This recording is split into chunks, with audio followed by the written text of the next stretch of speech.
संसद के अंदर मुस्लिम सांसद को गाली दी जाती है। पहले जंतर मंतर पे नारे लगाए जा रहे थे, अब संसद में मुस्लिम संसद को टारगेट किया जाता है। कैसे देखते हैं आप?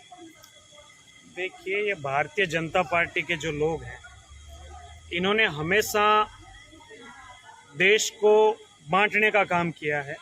धर्म के नाम पर, जाति के नाम पर, क्षेत्र के नाम पर लोगों को आपस में लड़ाते रहो और देश में कूटनीति के तहत राज करते रहो।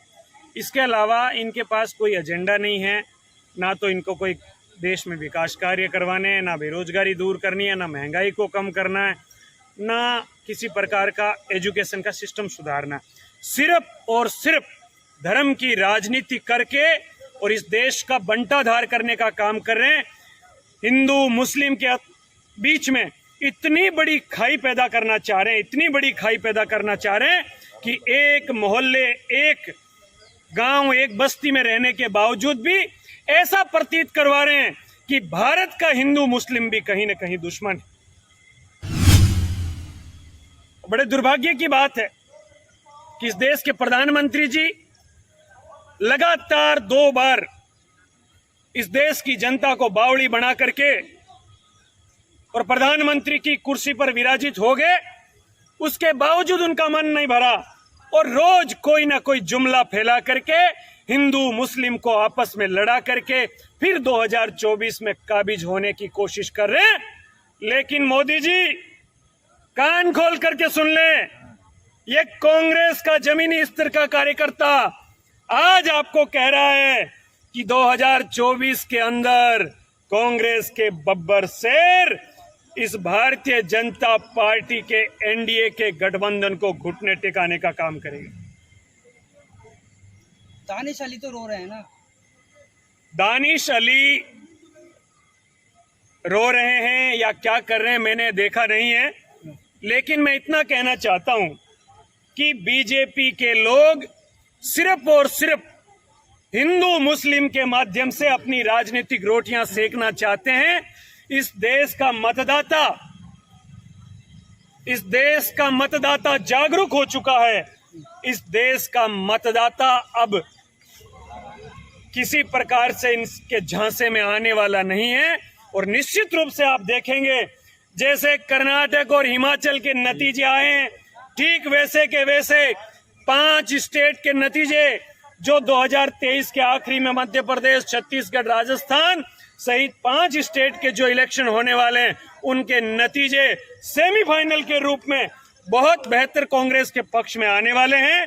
और जब सेमीफाइनल में जीत जाएंगे तो 2024 की मई के अंदर इस देश के प्रधानमंत्री के कुर्सी पर कांग्रेस का कार्यकर्ता बैठेगा और उसकी कलम देश के आम नागरिक के लिए चलेगी। क्या लगता है नए संसद भवन में नहीं है? किसने कहा मैच्योर नहीं है भाई? किसने कहा मैच्योर नहीं है? 13 बार लॉन्च कर दिया गया है, तब भी फेल है। कहाँ 13 बार लॉन्च कर दिया? 2018 का इलेक्शन देखा नहीं? राजस्थान, छत्तीसगढ़, मध्य प्रदेश जीते हैं, नहीं देखा? 2019 भी देखा था लोकसभा। 2019 के अंदर मैं आपको कह रहा हूँ ना, हिंदू मुस्लिम की बात करके और वो लोग बावड़ा बनाए जा रहे हैं पब्लिक को। कभी कहते हैं 15 लाख खाते में डालेंगे, कभी कहते हैं कि 2 करोड़ का रोजगार, 2 करोड़ लोगों को रोजगार हर साल देंगे। 9 साल हो गए, 9.5 साल हो गए, कितने लोगों को रोजगार मिला, कितने लोगों के रोजगार छीना गया? ये आंकड़ा आप मीडिया से छुपा हुआ नहीं है। सर ये बताइए, काबिल हो गए तभी तो रोजगार मिलेगा। उसे दानिश अली से वहाँ पर घर पर जाकर मिले हैं, लेकिन आपकी कांग्रेस पार्टी के एक नेता है मेवात से मोहम्मद खान, उनको गिरफ्तार कर लिया जाता है, उनके खिलाफ कोई सबूत नहीं है और उसके बारे में कांग्रेस बिल्कुल चुप है। क्या वजह है ये? देखिए, किस स्थिति में हमारे सीनियर नेता क्या स्टैंड लेते हैं वो उनका फैसला है। सवाल ये भी उठे कि वहाँ पर डील हुई थी, मनु महेश्वर को देना है और उस नेता को गिरफ्तार करना है, ऐसी कोई डील हुई थी? अरे यार, ये हिंदू मुस्लिम की बात कहाँ हुई? हमने तो यही कहा है ना कि देश में सभी जाति, धर्म, संप्रदाय के लोगों को रहने का हक है। और इस देश के संविधान ने ये सारे जो है आजादी, जब देश आजाद हुआ, संविधान लागू हुआ, तब से ये तय हो गया था कि हिंदू, मुस्लिम, सिख, ईसाई के अंदर देश को नहीं बांटना है। देश को एक रखना है, अखंड रखना है, और इस देश के लिए हर व्यक्ति जो इस देश में जन्मा है, जो इस देश के लिए जीता है, मरता है, वो इस देश के लिए कुर्बानी देना जानता है। उन तमाम लोगों की हिफाजत करना, उन तमाम लोगों के लिए नीति नियम बनाना, ये सरकारों का काम है।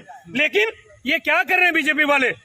हिंदू को मुस्लिम से लड़ाओ, ऐसे जुमले फेंको, इस प्रकार का टकराव पैदा करो कि लोग दो भागों में बंट जाए, उनको देश नहीं दिखे, उनको यही दिखे कि सामने हिंदू मुस्लिम की लड़ाई हो रही। अगर मुसलमान के मुद्दे पे कांग्रेस नहीं बोलती, खामोश रहती है, तो क्या मतलब भारतीय नहीं है मुसलमान क्या? अरे भैया, हाँ। मुसलमान के लिए कांग्रेस कब नहीं बोली? हाँ। हिंदू के लिए कांग्रेस कब नहीं बोली? खान के लिए ईसाई के लिए कांग्रेस कब नहीं बोली? कांग्रेस बोल रही है ना। हाँ। कल जब सांसद महोदय के साथ इस प्रकार की घटना हुई तो राहुल जी ने घर पे बुला करके उनसे मुलाकात करी है, उनके लिए ट्वीट किया है कि नफरत के बाजार में मोहब्बत की दुकान खुलने वाली है। वो तो कांग्रेस में लाने के लिए किया है, कांग्रेस में तोड़ने के लिए ड्रामा बता रहे हैं बीजेपी। ड्रामा कैसे बता रहे हैं? आज तक मुझे बताएं जब कांग्रेस ने हिंदू मुस्लिम की बात करी है। हम तो भारतीय की बात कर रहे हैं, हम इंडिया की बात कर रहे हैं, हम बात कर रहे हैं देश के तमाम लोगों की, जाति धर्म की बात कर ही नहीं रहे। मुख्तार अब्बास नकवी है बीजेपी सांसद, वो ये कह रहे हैं कि दानिश अली ड्रामा कर रहे थे कांग्रेस में जाने के लिए। नहीं, ऐसा नहीं है। किसने क्या ड्रामा किया, क्या नहीं किया, लेकिन हम इतना कहना चाहते हैं कि इस देश के नागरिकों पर जब कभी धर्म के नाम पर राजनीति होगी, जब कभी धर्म के नाम पर उनको कुचला जाएगा, दबाया जाएगा, तो कांग्रेस पार्टी चाहे वो हिंदू है उसके साथ गलत हो रहा है तो वहां खड़ी रहेगी, चाहे वो मुस्लिम है उसके साथ गलत हो रहा है तो वहां भी खड़ी रहेगी। हम तो देश को संविधान के ऊपर चलाना चाह रहे हैं।